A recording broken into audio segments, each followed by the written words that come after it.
mismo en concreto de Tomelloso. Las elecciones muchas veces se nos dice que va de sueños, y los sueños pueden tener una connotación positiva o una connotación negativa. Cuando entendemos los sueños por algo que es inalcanzable, pues tenemos los sueños por una connotación negativa. Pero si entendemos los sueños por algo que se puede conseguir, por algo a lo que se puede llegar, por una manera de mejorar la sociedad para todos y todas, entonces los sueños ya vienen a ser algo positivo, algo bueno. Sumar habla de sueños en el último de los términos en el que yo hablaba. Sumar es una forma de hablar de sueños bueno. ¿Por qué? Porque hasta hace poco pagar el gas más barato de Europa era un sueño y se cumplió. Hasta hace poco que los padres, ya en masculino, pudiésemos tener el mismo derecho en cuanto a tiempo para estar con nuestras hijas, era un sueño y se consiguió. Y algunos como yo lo hemos disfrutado. Cuando los sueños se pueden cumplir es cuando los sueños son buenos, ¿vale? Y para hablar de sueños que se pueden cumplir o de sueños que se van a cumplir, están aquí nuestros tres compañeros: Hugo Abad, José Manuel Pérez y Ana Villaseñor. El primero que va a participar es nuestro compañero José Manuel Pérez. Así que os sentad por ahí y os vamos dando la palabra.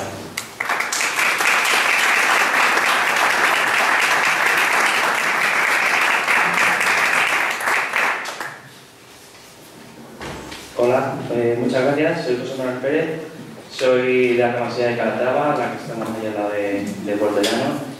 Y bueno, voy candidato al Congreso el número 3, después de Hugo, bueno, lo he puesto más atrás de Hugo. Y bueno, lo que os quería decir, lo primero que quería remarcar de esta candidatura es que somos de gente del terreno. No venimos de otras provincias, estamos aquí en la provincia, somos gente que hemos decidido vivir aquí en la provincia y queremos aterrizar todo a esta provincia. Como acaba de decir el compañero, esto va de sueños que se hacen realidad. Yo voy a contar también otros sueños que se han cumplido con el gobierno, entre comillas, saliente. Este es, por ejemplo, el sueño de las pensiones. No sé si la gente recordará cuando las pensiones estaban subiendo el 0,25% y no estaban condicionadas al IPC. Bueno, pues ahora uno de los acuerdos a los que han llegado es lograr que suban con el IPC. Y bueno, sí que es verdad que la última vez tuvo una subida alta porque tuvo un IPC alto, pero ya van indexadas al IPC y nuestros mayores no deben de perder renta. Uno de los sueños a cumplir, porque es una de las propuestas que llevamos, es aumentar en mayor medida del IPC las pensiones mínimas y las no contributivas, para que las personas que están recibiendo esas pensiones no tengan que vérselas y deseárselas a final de mes. Otra de las cosas que se han conseguido ya es que ha bajado, como veis, mucho el paro, se ha hecho un acuerdo con la reforma laboral y se ha conseguido que el aumento de indefinidos pase del 10 al 40%, los contratos indefinidos, y esto hace que ahora comentará la compañera más cosas relacionadas con juventud y tal. Esto hace que las personas más jóvenes puedan tener un futuro más seguro y puedan empezar a emprender una vida. Seguramente la compañera y Hugo mismo os comentarán más cosas que son unas partidas de más inversión en sanidad, más inversión en educación, más inversión en justicia, más inversión en servicios sociales, etc. Y bueno, la pregunta que siempre suele saltar es de dónde viene ese dinero para hacer más inversión. Entonces esto me gusta siempre hacerlo al final, que bueno, yo introduzco el primero, y me gusta hacerlo cuando ya la gente se le tiene la bombilla y dice, bueno, pero que has dicho, vamos a invertir, no me gusta decir gastar, vamos a invertir, y cuando echas cuenta dice, bueno, ¿de dónde sale el dinero? Bueno, pues voy a comentar un poco las propuestas que llevamos en fiscalidad, ¿de acuerdo? No sé si sabéis que a día de hoy las empresas de más de 5.000 trabajadores están pagando un tipo efectivo, o sea, están pagando efectivamente un 3,6% de impuestos. Hace poco acabamos de hacer la declaración de la renta y creo que conoceréis a muy poquita gente que pague un 3,6% de impuestos. Estaréis seguramente en un 15, un 16, un 17, un 19, un 20, pues entonces tenéis algo más de sueldo. También las que facturan más de 1.000 millones están pagando un 5%. Fijaros, los que facturan más de 1.000 millones. Todos estos porcentajes son sobre los beneficios. Si una empresa no tiene beneficios, no paga eso. Es un porcentaje sobre los beneficios. Bueno, pues una de las propuestas estrellas que se lleva para aumentar la recaudación y financiar las propuestas es subir ese tipo a un 15%. Es una propuesta no que se haya ocurrido directamente a Yolanda, a Sumar o al equipo de economistas que llevan, ninguna locura, es una propuesta que lanza la OCDE, un organismo internacional, y precisamente se entiende que tiene que tener suficientemente solvencia. Ese es el objetivo al que tenemos que tender, a un 15%. Esto no es una ocurrencia nuestra, sino que es un mandato constitucional. En el artículo 31 de la Constitución dice que tenemos que tener unos impuestos progresivos. Bueno, hay varias cosas, por ejemplo, la SICAM, no sé si sonaban, que es donde meten un montón de dinero la gente de pasta y tributan al 1%. Y luego otra cosa que sería la reforma del IRPF. El IRPF es lo que pagamos cuando hacemos la declaración de la renta. En ese caso lo que se propone es el tipo marginal, que es el que pagan los que ganan más de 300.000 euros, subirlo del 45% al 52%, solamente un 7% más. Y aumentar los distintos tramos que hay a partir de los 120.000 euros, para poder gravar más a ese tipo de personas. Y bueno, también aumentar la tributación que tienen las rentas del capital. Entonces, ahí lo que se propone es subir que el capital tribute al 30%. ¿De acuerdo? Y bueno, pues aparte de todo esto, pues dotar de más medios económicos y técnicos y humanos a la Hacienda. ¿De acuerdo? ¿Por qué? Pues porque obviamente tienen que perseguir el fraude y nosotros no tenemos nada que esconder. Quien tenga dinero fuera, quien tenga, pues ellos verán lo que han hecho, nosotros no tenemos ningún problema. Y bueno, simplemente eso. Traigo también a veces la propuesta de que vamos a dotar también a la justicia. No sé si tenéis o habéis tenido algún pleito o algo por el coche o por la banca o por un despido. Sabéis que nos están dando cita en los tribunales pues a 2 años, 2 años y pico. Yo mismo estoy con el banco y todavía no tenemos señalado juicio. Bueno, pues una de las cosas que tenemos que hacer es, vamos a aumentar los recursos que se están dando a los tribunales para duplicar los tribunales que tenemos en España. En España tenemos unos 10 tribunales por cada 100.000 habitantes, en Portugal 19 y en Alemania tiene 25, para que nos hagamos una idea. Y bueno, solamente eso, veis que las propuestas de inversión, de gasto, están respaldadas por un aumento de la fiscalidad, un aumento progresivo para las personas que más tienen. Y se me olvidaba otra cosa que seguro que luego lo va a tocar, pero bueno, el tema de la fiscalidad verde, para ir haciendo que animar a la gente a que haga unas políticas verdes y ir descarbonizando nuestra sociedad. Y bueno, solamente eso, doy paso a mi compañero.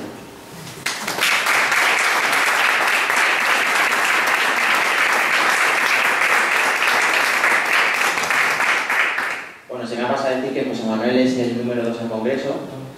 Perdón, el número 3. Ahora va a hablar nuestra compañera Ana Villaseñor, que es la responsable del área de juventud de Castilla-La Mancha. Nos va a hablar de feminismo y mujer, y juventud, ¿no?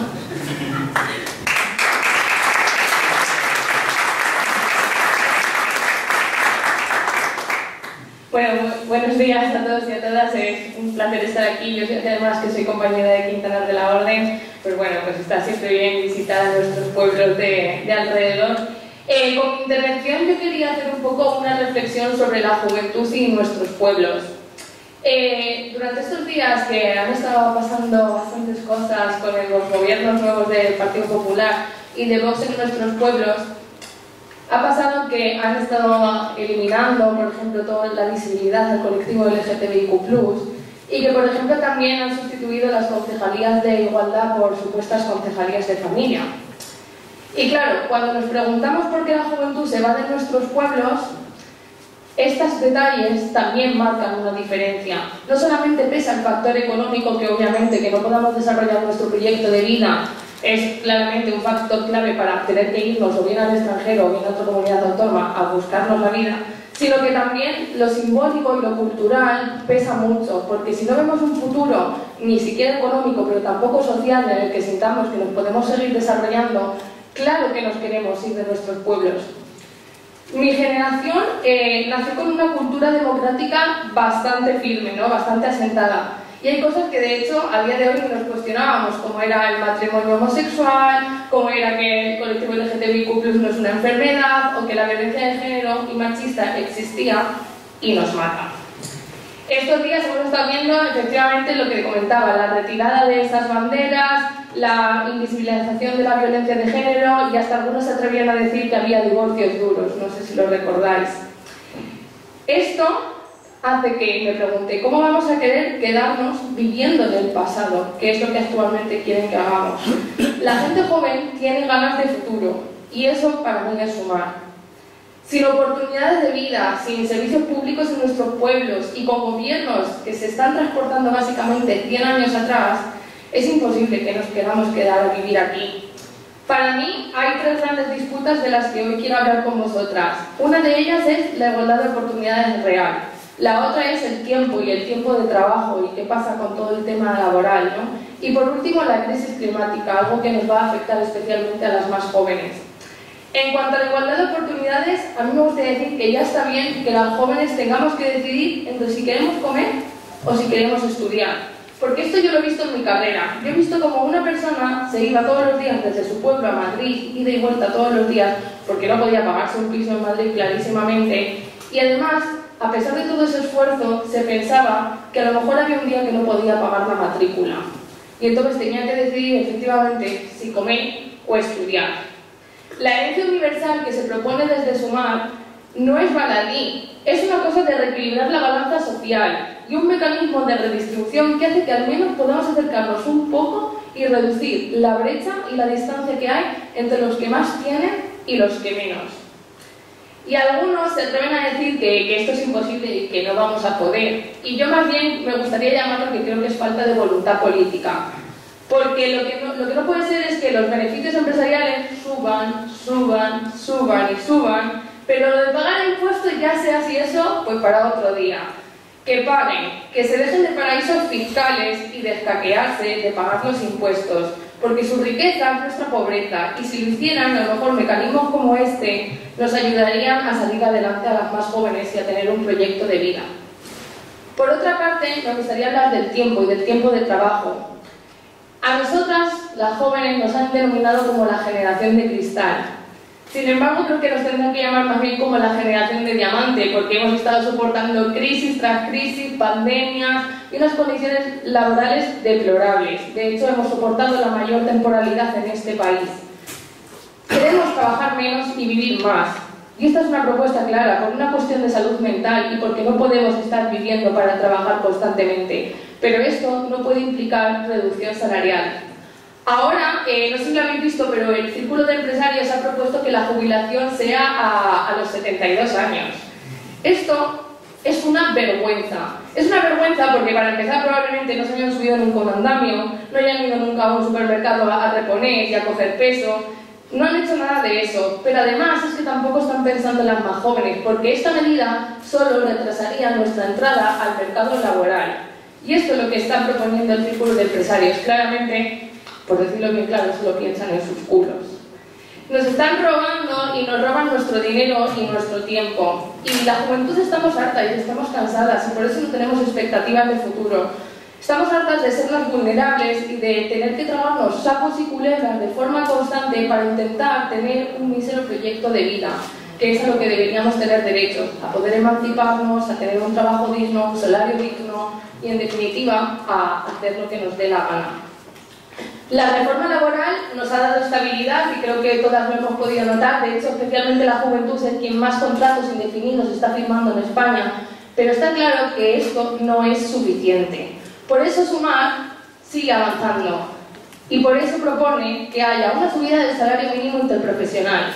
Actualmente está en 1080. Esta última subida salarial ha afectado especialmente a mujeres y a jóvenes, pero sobre todo a mujeres jóvenes. Y esto no nos lo cuentan. Subir el salario mínimo interprofesional es una medida que piensa específicamente en los colectivos más vulnerables, como son las mujeres y la juventud. Pero también tenemos que seguir ampliando otros derechos, como el Estatuto del Becario, que, digámoslo claro, el Partido Socialista no ha querido sacarlo adelante por una cuestión electoral. Ha preferido el electoralismo a los derechos de los jóvenes becarios que están explotados en las extracurriculares día tras día, que básicamente vulneran todos sus derechos y les explotan para no contratarles y darles el salario digno que se merecen. Como decía, el tiempo de disputa no solamente va de la reducción de la jornada laboral, sino que va también de asegurar los derechos que supuestamente tenemos y que a día de hoy no se están cumpliendo. Porque, por ejemplo, en nuestros pueblos las fábricas y las bodegas hacen su propia ley. Por ejemplo, están contratando por ETTs cuando debería ser la empresa quienes los contrate. ¿Y para qué hacen esto? Para reducir costes, para no pagar vacaciones. Eso es lo que están haciendo a día de hoy, y eso a día de hoy es ilegal. También les obligan a trabajar en descansos, alargando así su jornada laboral, y esto, quiero decir, no es algo que yo me invente, es que esto nos lo puede encontrar en nuestro día a día nuestra gente más cercana, seguramente si le preguntáis. Y otras cosas como, por ejemplo, que ni pagan las horas extra. ¿A quién no conocéis que no le hayan pagado alguna vez sus horas extra? Está claro que hay que seguir avanzando en derechos, pero también hay que seguir luchando día a día por conseguirlos, y de eso va a sumar. Por último, no me quería dejar la crisis climática, que creo que es fundamental especialmente para el futuro de la juventud. Si queremos futuro, tenemos que dejar de obviar la crisis climática. Decidir si queremos un país verde que se plantea tener un proyecto de energías renovables, pero que no asedian nuestros pueblos con macroparques, y básicamente lo que consiguen es la despoblación, sino que tenemos que ser estratégicos y tener un plan. También si queremos un proyecto de eficiencia energética para nuestras casas y para nuestras viviendas, o por ejemplo si vamos a comenzar ya a invertir en la fabricación de plásticos. De esto también va a Sumar. Sumar tiene estas propuestas en su programa porque piensa en un futuro para su país y para sus jóvenes, pero también en un futuro para el mundo, porque la crisis climática está aquí y si no la afrontamos, solo tenemos un destino, que es el fin. Entonces, para evitar ese fin, tenemos que planificar, y esa planificación la tiene Sumar. El modelo consumista en el que vivimos y que produce, nos están literalmente matando. Está claro que este mundo y este país tiene grandes retos y un futuro en el que pensar. Y a mí me gustaría decir que creo firmemente que la respuesta a esta compleja ecuación matemática es claramente sumar. Así que para este próximo 23 de julio me gustaría invitaros a sumar por la juventud y a sumar por nuestros pueblos. Salid a votar, votar con alegría y avancemos hacia un país más progresista y mejor. Muchas gracias.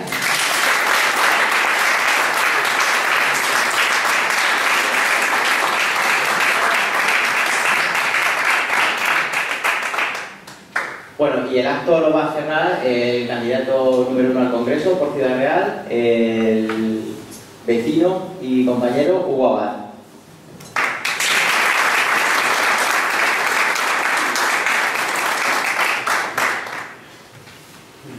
Muchas gracias por estar aquí, la verdad que es emocionante volver a Tomelloso y estar al mismo tiempo, ¿no? He vivido aquí más de 20 años, ahora resido en Alcázar de San Juan.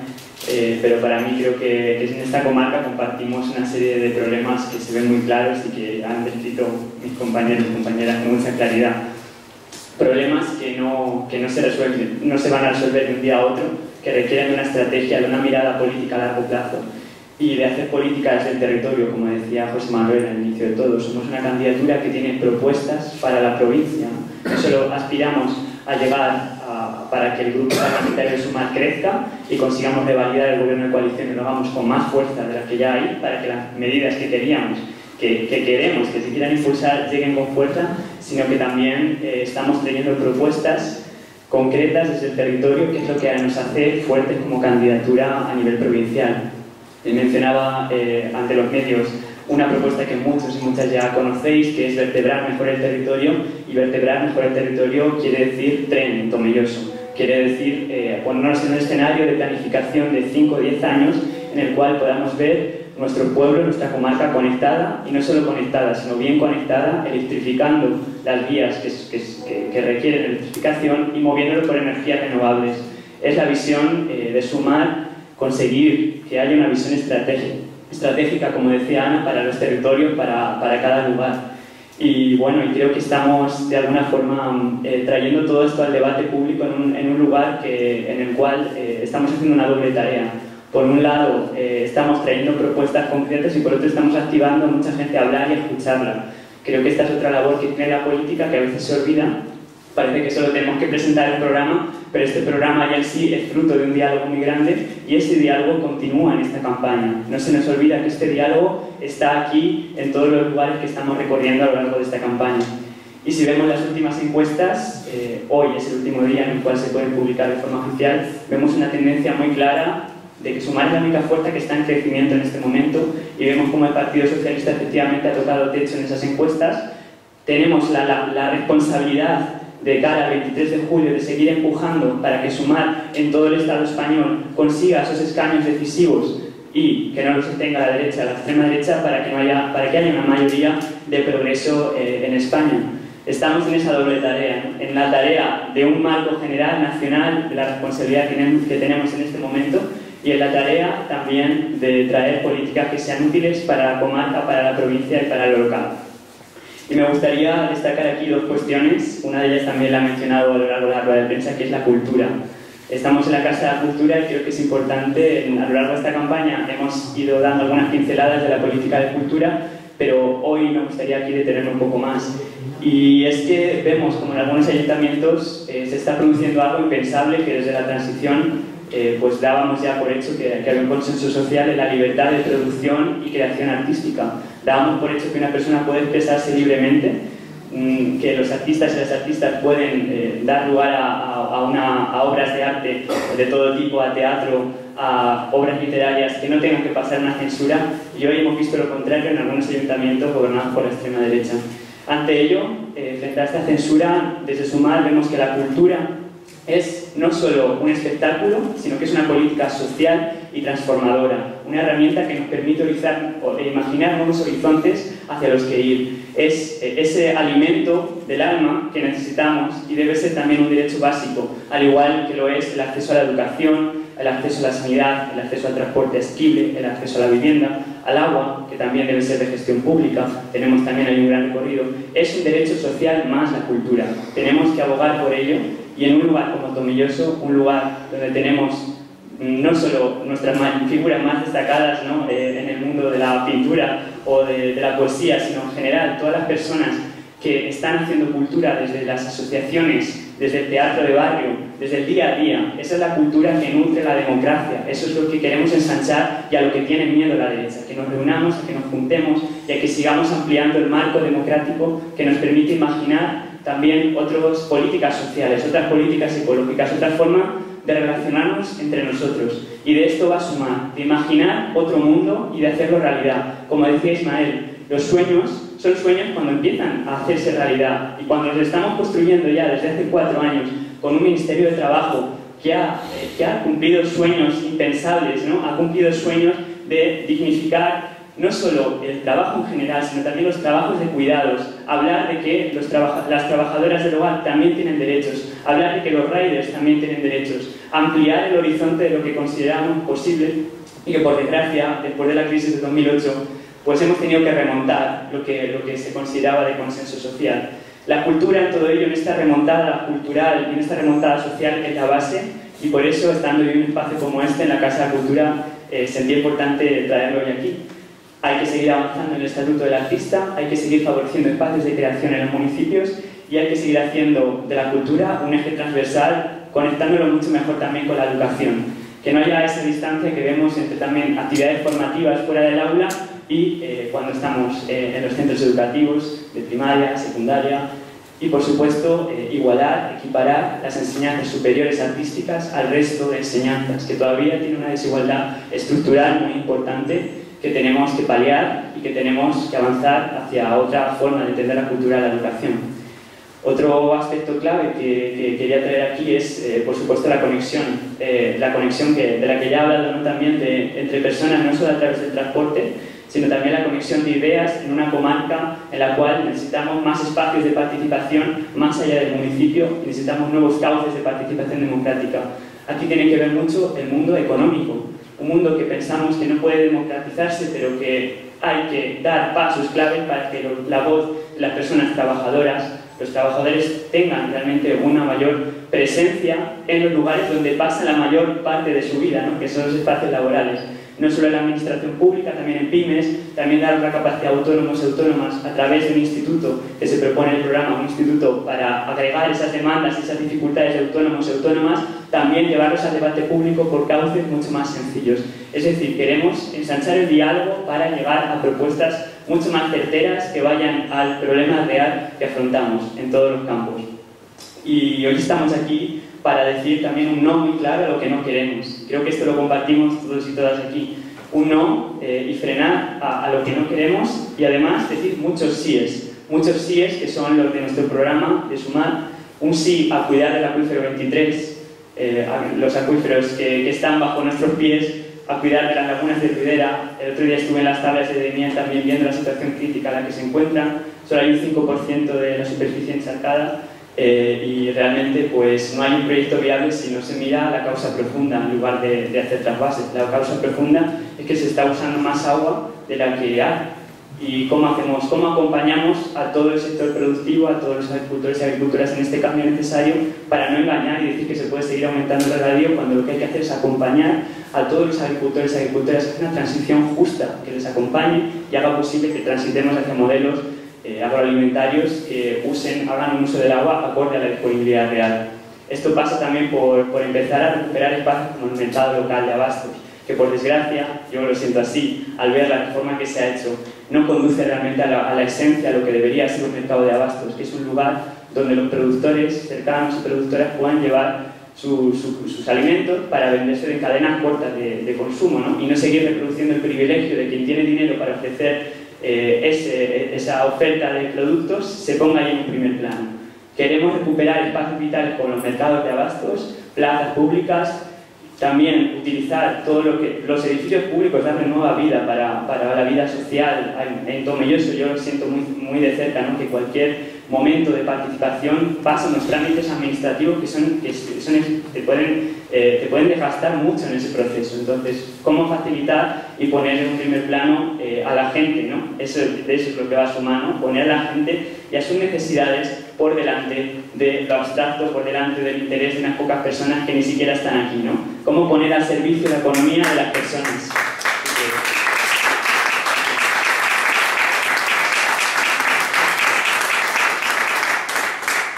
Por supuesto, con una fiscalidad más justa, como ha descrito muy bien José Manuel, una fiscalidad verde que también haga posible que quien más contamine pague más. Y cuando hablamos de contaminación o de emisiones, estamos hablando de que el 1% más rico emite 14 veces más que el 50% más pobre.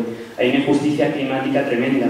Quien puede tener un jet privado, quien puede tener un coche de alta gama, un yate, todo esto no puede seguir pasando por encima de la vida de todas, de las mayorías sociales, y es un mensaje que desde Sumar también queremos dar. Y solo si estamos nosotros en el gobierno esto va a ser posible. Sabemos que podemos negociar y podemos negociar las condiciones de juego sociales, ¿no? A través de una mayor fuerza política que podamos tener. Por ello, que de lo que va a Sumar es de decir muchos síes a muchas cosas. Decir un sí también a la reducción de la jornada laboral que Ana comentaba, una reducción progresiva, primero a 37 horas y media, en 2024 hasta llegar a las 32 horas. Imaginad volver cada día una hora antes a casa, la posibilidad para conciliar, para estar con la familia, para disfrutar de la participación ciudadana, de otras actividades, del autocuidado, del cuidado, un cuidado que también está en el centro de este programa de Sumar.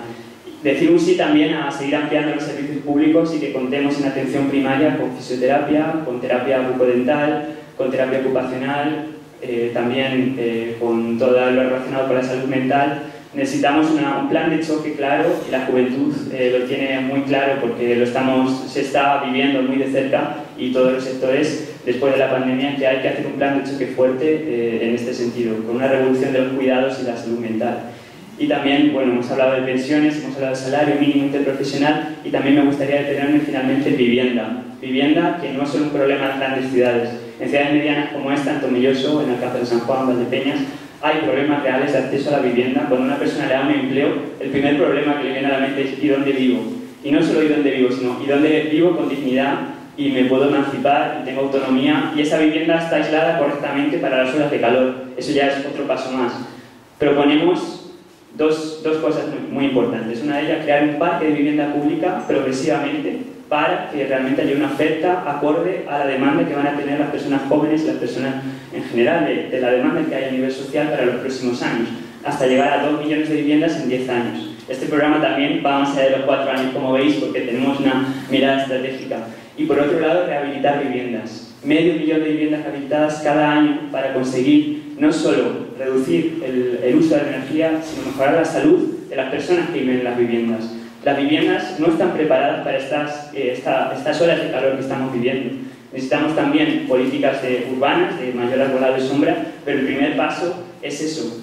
Y bueno, sabéis que hay una oportunidad enorme, ¿no?, de crear empleo en esto. Hay una oportunidad enorme de crear empleo de calidad en energías renovables, en rehabilitación de viviendas, en otro modelo de transporte, en crear un tejido empresarial nuevo, con la economía social y solidaria, con cooperativas, con formas, empresas con orientación social que puedan ser el nuevo motor de este nuevo sistema económico.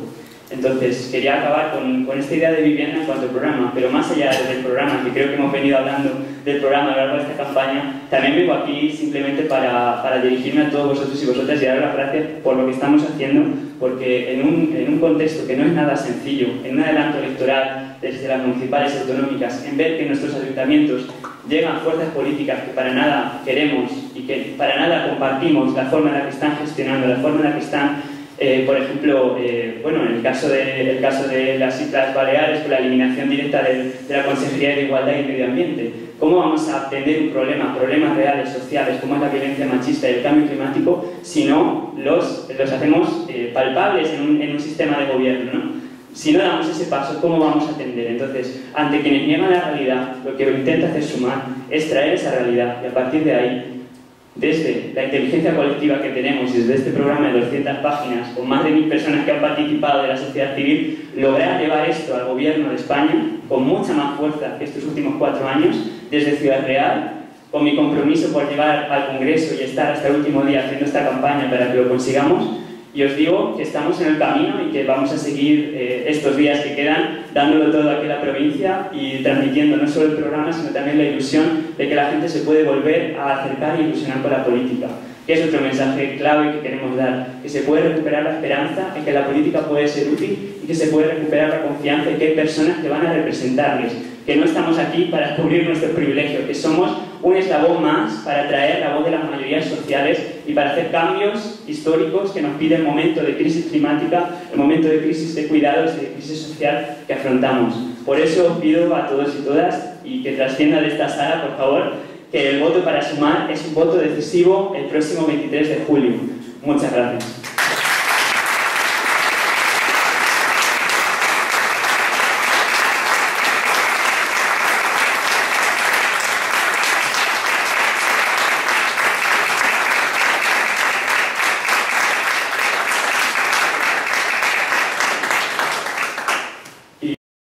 Vamos a aprovechar la ocasión, por supuesto, para todas las personas que estáis aquí. Si tenéis alguna pregunta, queréis hacer una breve intervención, os invitamos a que la hagáis y abrimos de esa forma un turno de preguntas, de breves intervenciones.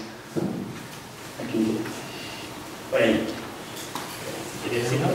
No sé si contarme o... Ahora luego pasáis a la siguiente persona. Se me ocurría, cuando hablabas de la gestión de los acuíferos, por ejemplo, cómo realizar esa transformación de... Uf, te pones nervioso hablando con eso. Por favor.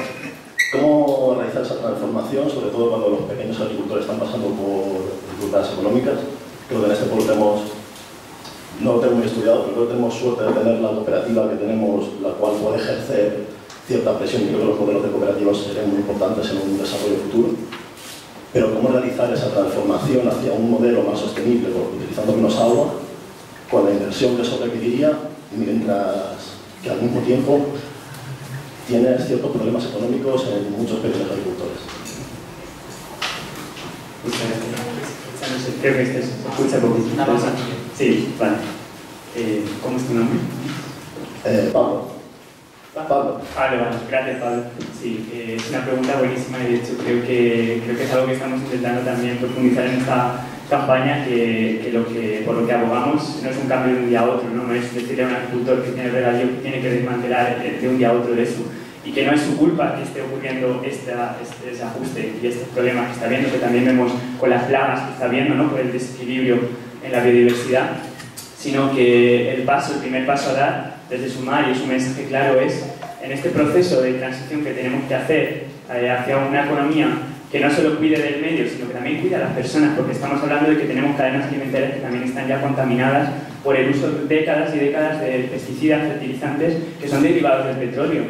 Y hay una presión, como bien has dicho, empresarial, en general de los grandes núcleos empresariales, que no es que estén aquí en Tomilloso, me refiero a las multinacionales, que venden la semilla, venden el fertilizante, reproducen esa vulnerabilidad a los agricultores y agricultoras. El mensaje que queremos dar es que para superar esta vulnerabilidad necesitamos un Estado que facilite esa transición para no depender, lo primero, de tantos insumos, de externos, ¿no? No depender de tener que comprar fertilizantes a una multinacional con la subida de la inflación que está habiendo ahora del petróleo, por ejemplo, o otros derivados del petróleo que tienen un coste alto, sino que transitar hacia una agricultura que usa menos pesticidas, avanzando hacia un modelo agroecológico, es el camino a largo plazo, a medio y largo plazo para la sostenibilidad, no solo social y ecológica, sino económica. Estamos hablando de que el sustento real para el campo solo pasa por sostener las condiciones que le hacen posible la agricultura. Y para sostener las condiciones que hacen posible la agricultura hay que hablar de agua, hay que hablar de qué se necesita y hay que hablar de empezar a diversificar el modelo agrícola. Hay que empezar a hablar de eso con ayudas claras a ello, con formación. Proponemos también ciclos formativos que amplíen el espectro de ello, porque necesitamos un relevo generacional en el campo y es el futuro. Si no comemos no vamos a ningún lugar. La seguridad alimentaria también. Si hubiera parado el transporte durante la pandemia, aquí tenemos sistemas alimentarios muy poco diversificados, más allá de la vid. Entonces es una oportunidad económica muy grande también con la red pública de distribución que proponemos alimentos, como decía también, apoyado por infraestructuras como los mercados de abastos, darle una señal clara a estos agricultores y agricultoras que ya están en marcha, que muchos ya están preocupados, están empezando a cambiar su modelo, de que os vamos a acompañar y vamos a proteger ese proceso de cambio. Y evidentemente pues no podemos mentir a la gente diciendo que se puede ampliar el regadío cuando no hay más agua, o decirles que podemos seguir usando fertilizantes cuando tenemos una contaminación química tremenda que está afectando a las personas, que es una violencia lenta que está afectando a muchas personas. Entonces esa es la apuesta de Sumar, una transición agroecológica justa. Igual que hay una transición, debe haber una transición justa en la industria o en otros sectores para transitar hacia modelos sostenibles con las personas y con el entorno. Gracias. Muchas gracias.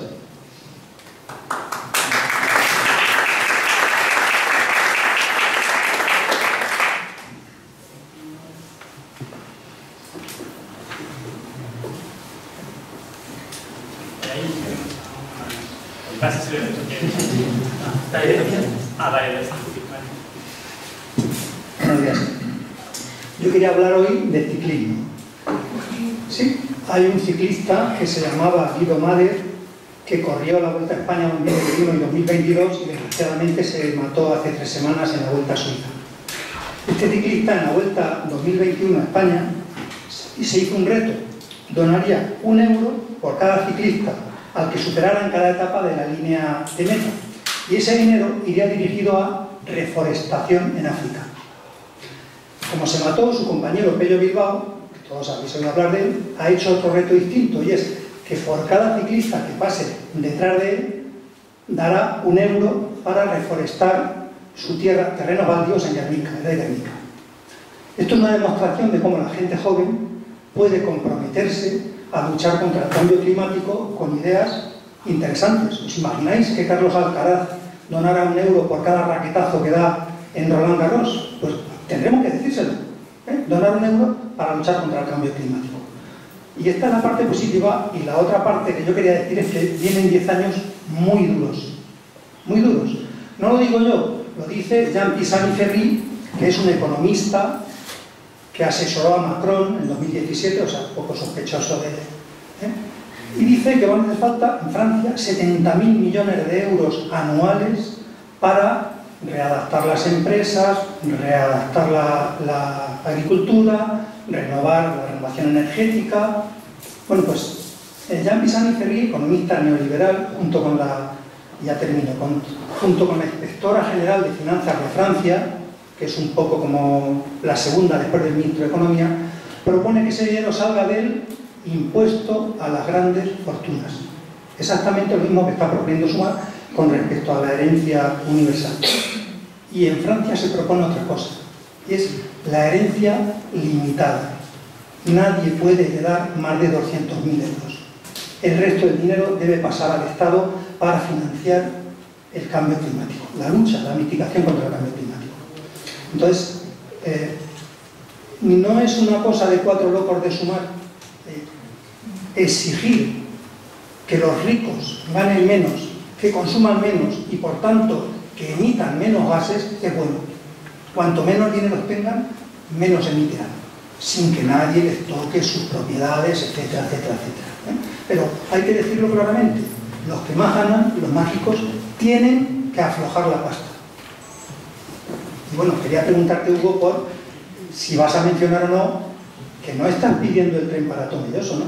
¿Qué es lo que pide ECO respecto a ferrocarril? ¿Qué pide?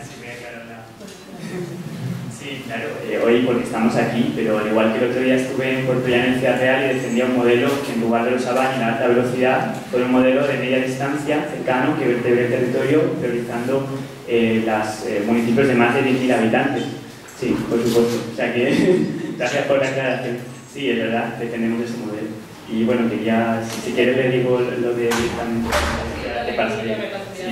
Sí, yo creo que también sobre la cuestión climática, una idea que tenemos que dar la vuelta es también que el Estado tiene un rol facilitador clave, ¿no? En todo esto, y eso es algo que todavía pesa un poco porque el sector privado lo está viendo como un nicho, una oportunidad para lucrarse.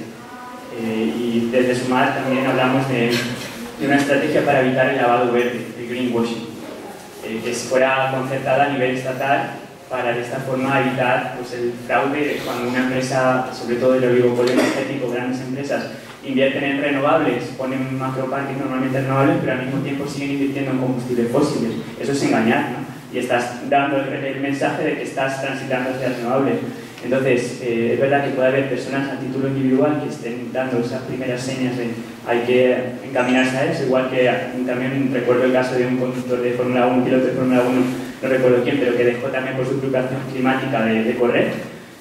Pues sí, está bien, y yo creo que la clave será qué rol tiene el Estado en todo esto y que sea una cuestión no de una voluntad de una persona, sino colectivamente hacia qué sociedad caminamos y hacia qué mundo caminamos, y eso conlleva una fiscalidad, conlleva unas políticas estructurales y a la vez una oportunidad de redistribuir la riqueza muy buena. Entonces, bueno, simplemente mencionar esto también, y Ana quería comentar también.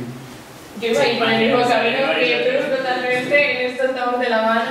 No, pero claro, o sea, justamente las cosas no pueden ir por voluntad individual de una persona. Las iniciativas hay que aplaudirlas y de hecho que sirvan de altavoz para defender una lucha son súper importantes y han de estar ahí.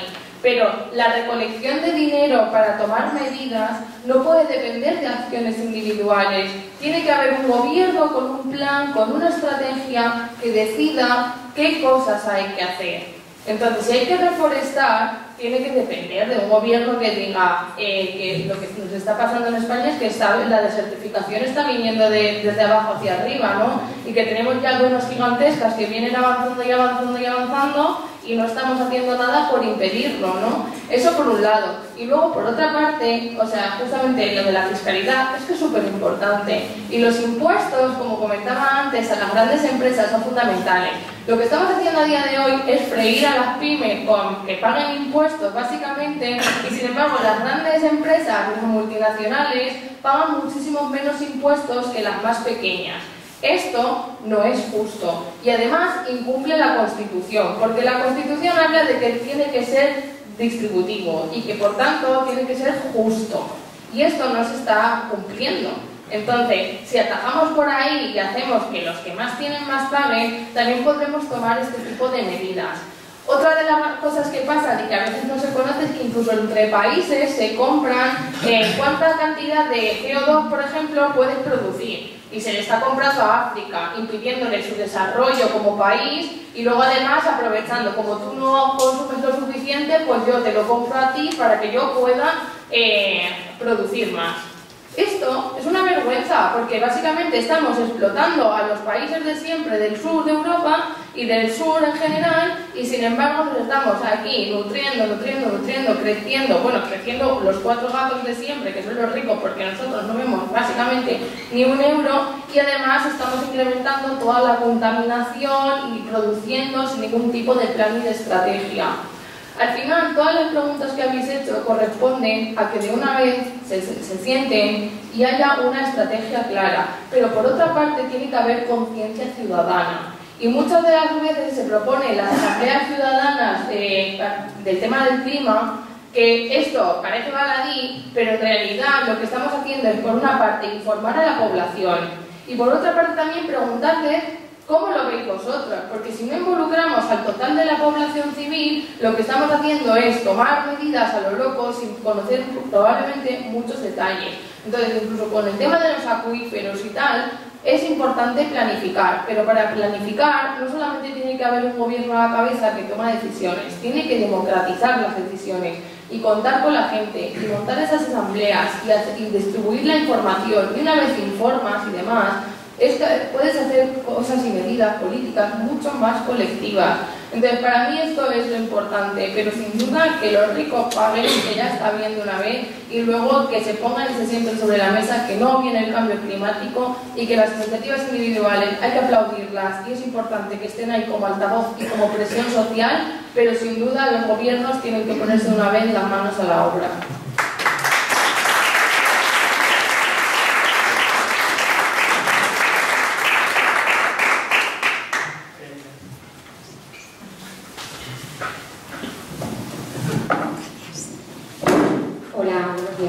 Yo quería hacer un comentario acerca de la sanidad. El programa de SUMAR, lo que habéis comentado, me parece muy interesante. De hecho, la atención primaria es básica. Se ha visto, desgraciadamente, con el tema de la pandemia, que requiere un cambio estructural porque ha sido de la que más ha sufrido y la más necesaria, por otro lado.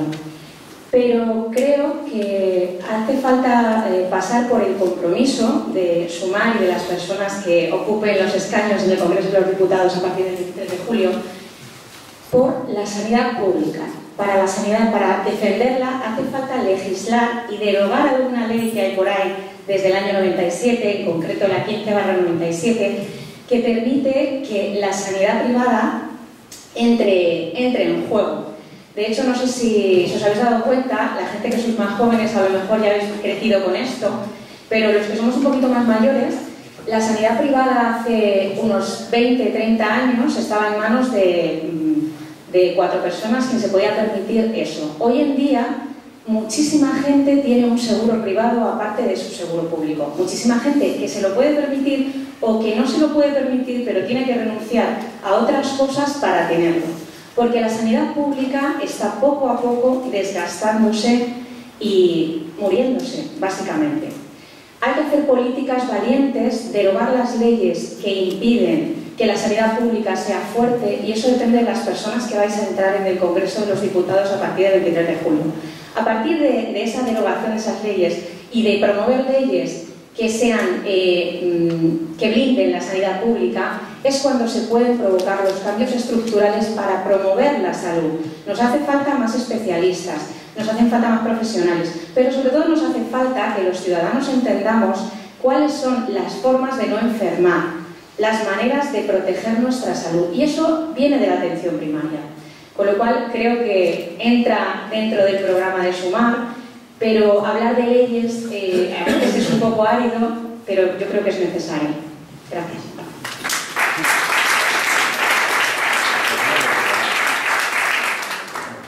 Sí, efectivamente está en el núcleo del programa de SUMAR no solo consolidar lo que ha sido el símbolo del estado de bienestar que tenemos, que yo creo que la sanidad ha sido lo mejor cuidado dentro de otros aspectos, pero está ahora en peligro.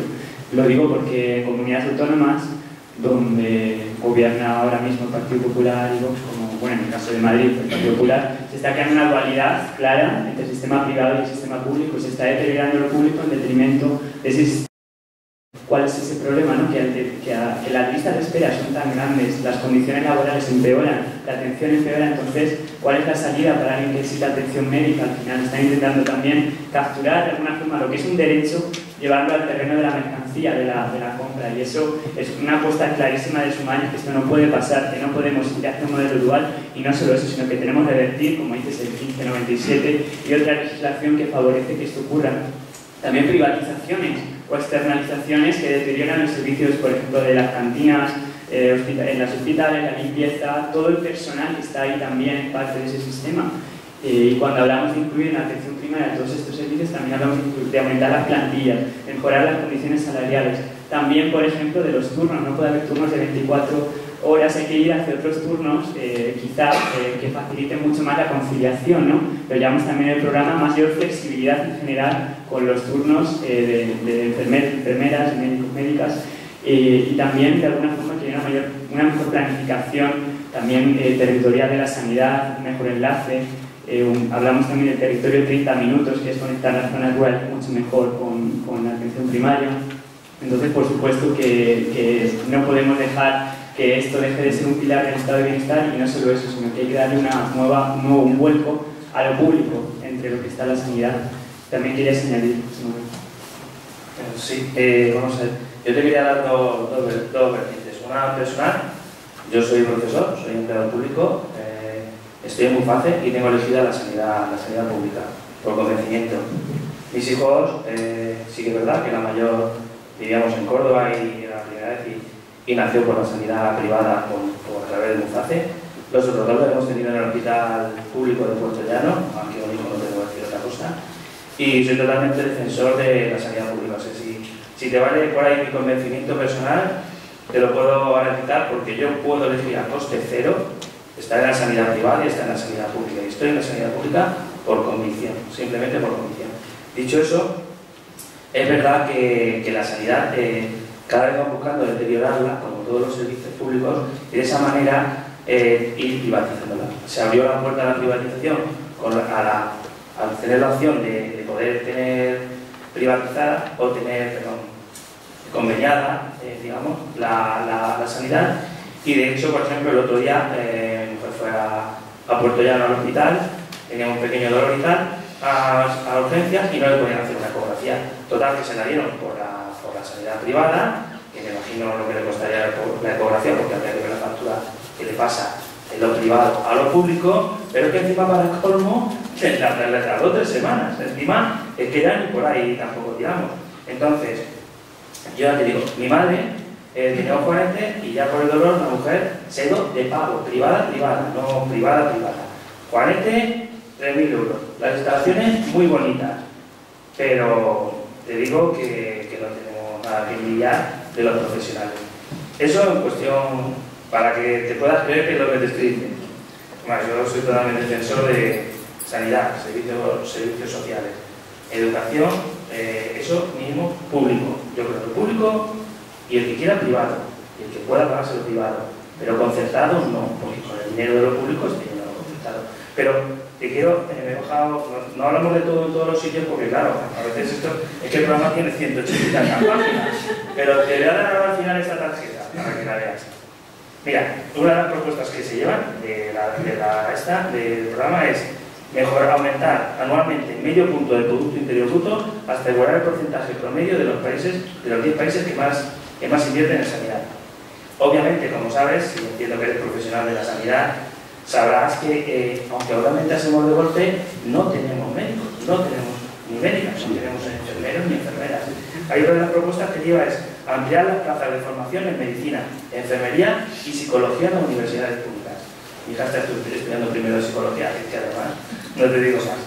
Y el tercer punto que llevo aquí es: se blindará el carácter público del Sistema Nacional de Salud, impidiendo las formas de gestión privatizadas.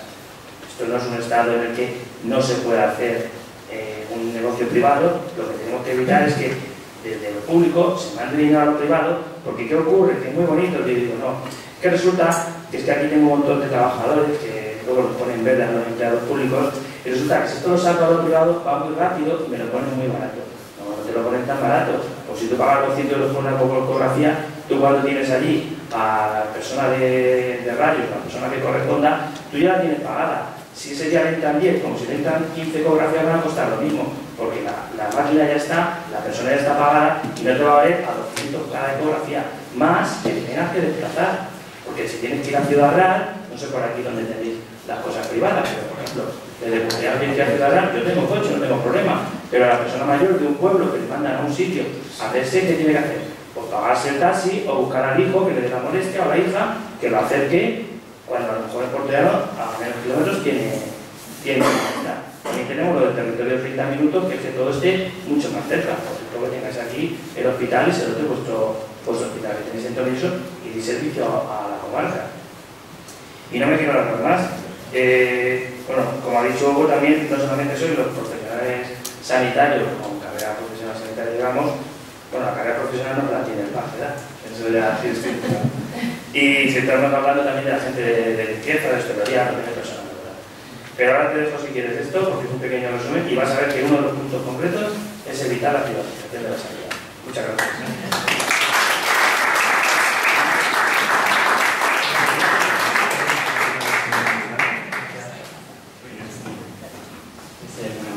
¿Alguna última pregunta?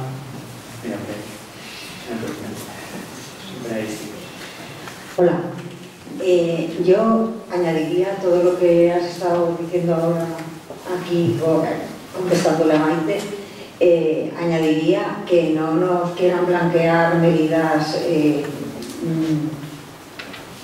que nos envuelven un bonito papel de regalo, pero que al fin y al cabo están ocultando lo que es la realidad.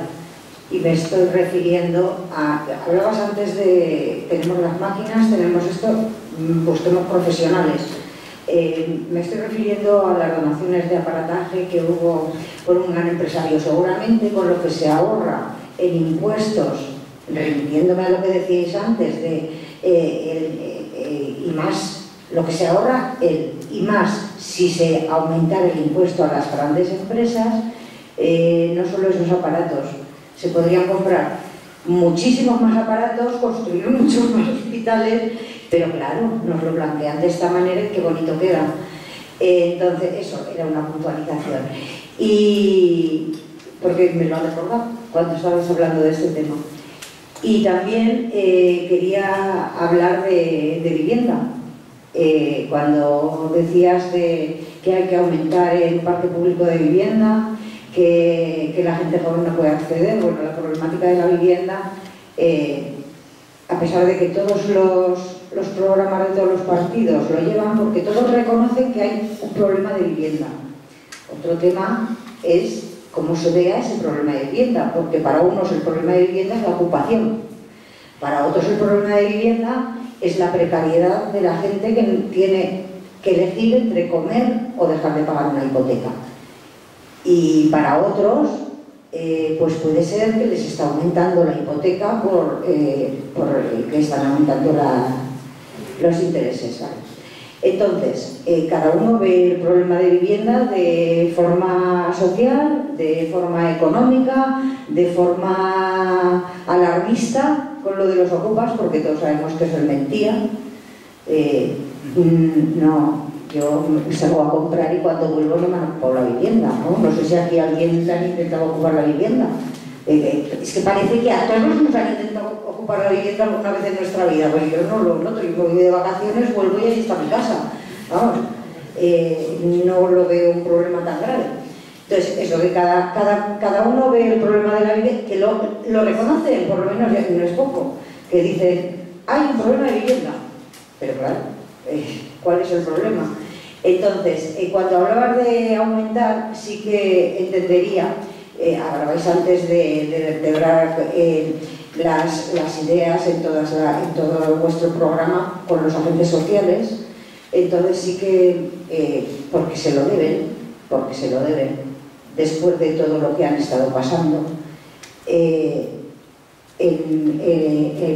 hay agentes sociales, me estoy refiriendo por ejemplo a la plataforma de afectados por la hipoteca, hay agentes sociales que lo han estado pasando muy mal, que han perdido sus viviendas, que están en el paro y ahí siguen en la lucha con los bancos, pues porque no les quede una mochila de por vida que les impide volver a empezar, que no es tan complicado, o sea, no es una cosa tan utópica, es, vale, hasta aquí, por lo que sea me ha ido mal, déjenme volver a empezar, o sea, no me sigan pisando el cuello. Entonces, entendería que, contando con estos agentes sociales, que hay profesionales de todos los ámbitos de la sociedad, hay profesionales de todas las categorías. Entendería que se contara con ellos y que quizás sería buena idea incluso contar con ellos para la construcción, rehabilitación y puesta a punto de todas estas viviendas en vez de contratar a grandes empresas. Sería una forma de vertebrar que además se les debe porque se les ha dejado en la estacada y sería una forma de ayudarles a que volvieran a empezar. Gracias. Muchas gracias.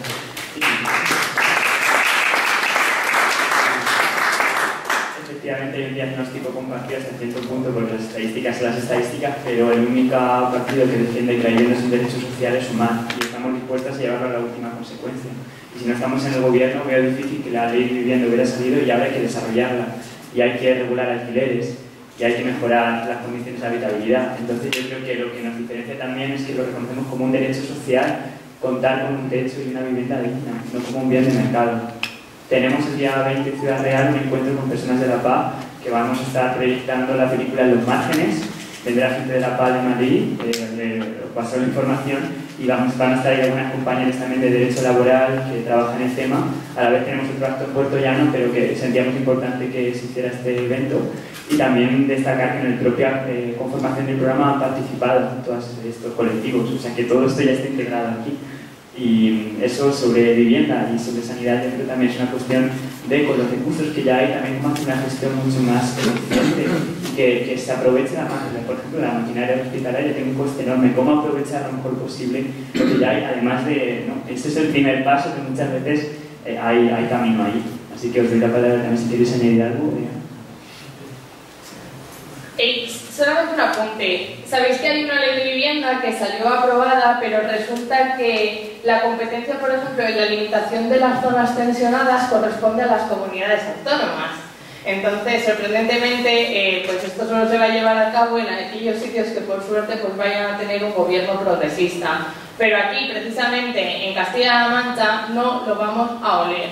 Y esto viene de Paje, o sea, y del Partido Socialista. Es que hay algo que me hace gracia y es que se nos ha estado vendiendo como no, el triunfo del Partido Socialista en Castilla-La Mancha, la izquierda que queda en el país.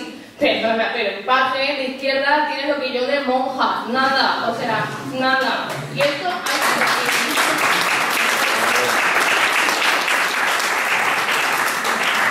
Y luego, por otra parte, pues creo que hay que empezar a limitar a los grandes tenedores, o sea, ya está bien que hagan lo que les dé la gana y que de repente cojan y suban los precios de los alquileres a las personas, ¿no? Y de repente, si no te convence la subida del alquiler, pues cojo y te echo y ya se la subiré al siguiente. O como ahora están intentando trampear que tienen que pagar todo el tema de las inmobiliarias, los gastos y demás, y sin embargo están escribiendo a la gente, no, pero es que aparte se te puede cobrar un suplemento. Mentira. O sea, quiere decir, lo que pasa es que te estás buscando la triquiñuela para no tener que pagar eso y que lo pague la gente. La ley de vivienda se quedó corta y hay que ir avanzando a más. Sumar lo tiene claro y el parque de vivienda pública es fundamental porque eso te permite regir los precios. Es decir, si tú tienes un parque de vivienda pública e inviertes en vivienda, tú puedes decirle a la gente, toma, un alquiler asequible. Y también se puede hablar de rehabilitación con la gente y también se puede hacer programas de mil cosas, o sea que la vivienda es un tema que además se puede acotar desde muchas y diferentes perspectivas, pero lo que no puede ser es que hagamos una ley de vivienda que dependa de las comunidades autónomas, que entonces solamente unas vayan a disfrutar y otras no, porque no ha habido suficiente valentía para decir, no, vamos a hacer que esto sea una cuestión de Estado. Y es un problema. Aquí en Castilla-La Mancha, en realidad, no, o sea, aunque obviamente hay falta de vivienda pública y, vamos, claro que la hay por supuestísimo, pero, por ejemplo, en el caso de las personas jóvenes, la dificultad de emanciparnos no es solamente de que no haya vivienda suficiente, es que básicamente no tenemos empleos dignos con los que poder pagarnos esa vivienda, entonces no podemos emanciparnos. O sea, si estamos cobrando el salario mínimo interprofesional, pues es muy difícil, o sea, quiero decir, aunque está muy bien la subida, es muy difícil coger y salir y decir, ahora pago un alquiler y me pago la comida y me pago la luz y no sé qué y no sé cuántas. O sea, eso es complejo y eso es uno de los problemas reales de Castilla-La Mancha. Está claro que hay que, obviamente, fortalecer toda esa parte laboral para que podamos independizarnos y, sin duda, invertir en vivienda pública, que es fundamental. Pero vamos, eso, que no nos engañen y que nos han vendido como una victoria, realmente algo pues que a lo mejor pues no lo era tanto. Y Sumar lo dice, está bien, pero hay que ir a por más, porque nos quedamos cortos. Y en esto el Partido Socialista son la estrella.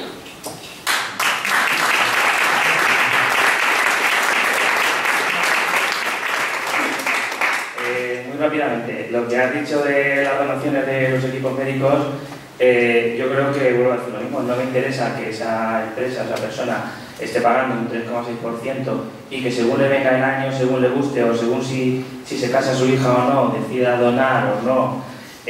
No podemos estar dependiendo de eso. Yo veo, siempre le pongo a mi hijo los ejemplos de series americanas, y veo una serie de americanas, no me acuerdo bien exactamente el nombre, que va de un hospital público y resulta que todo el dinero que está allí es a través de fundaciones, y lo ves que tiene que estar ahí el director haciendo, entre comillas, el gracioso, haciendo tal, para que le donen dinero y en función de eso tengo más recursos. No.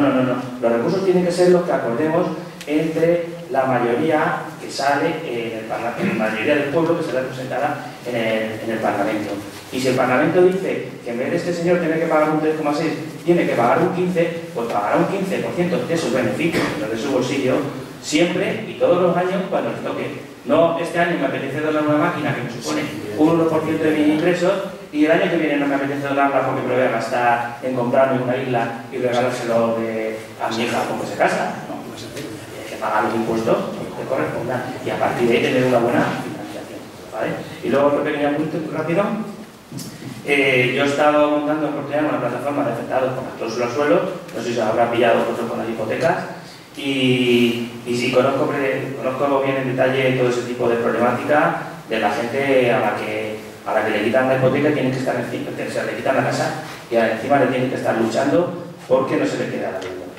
Entonces, eso no puede ser así. Yo cuando firmé la hipoteca no sabía que eso era así, luego lo aprendí bien porque lo fuimos aprendiendo al final todos, pero pensabas como en las películas americanas, que le entregas la casa y se ha acabado, y resulta que no, que aquí da otro derecho diferente. Pues ya no vamos a tocar también a aprenderlo. Venga, muchas gracias.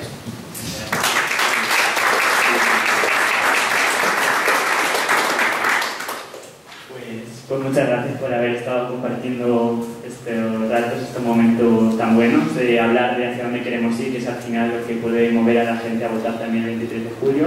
Saber qué no queremos, lo primero es saber hacia dónde queremos ir. Así que os agradecemos de corazón que hayáis estado aquí en Tomelloso y que sigamos durante esta semana que queda hasta el 23 de julio participando en todo lo que se pueda. Necesitaremos también apoderados y apoderadas, interventores en las mesas electorales. Es una función clave porque nos da la visibilidad en ese espacio tan importante que son las urnas, ¿no? Y os animamos a que el mensaje siga discurriendo porque estamos en los números para poder hacer historia en Ciudad Real y conseguir representación para el Congreso. Muchísimas gracias y seguimos en ello.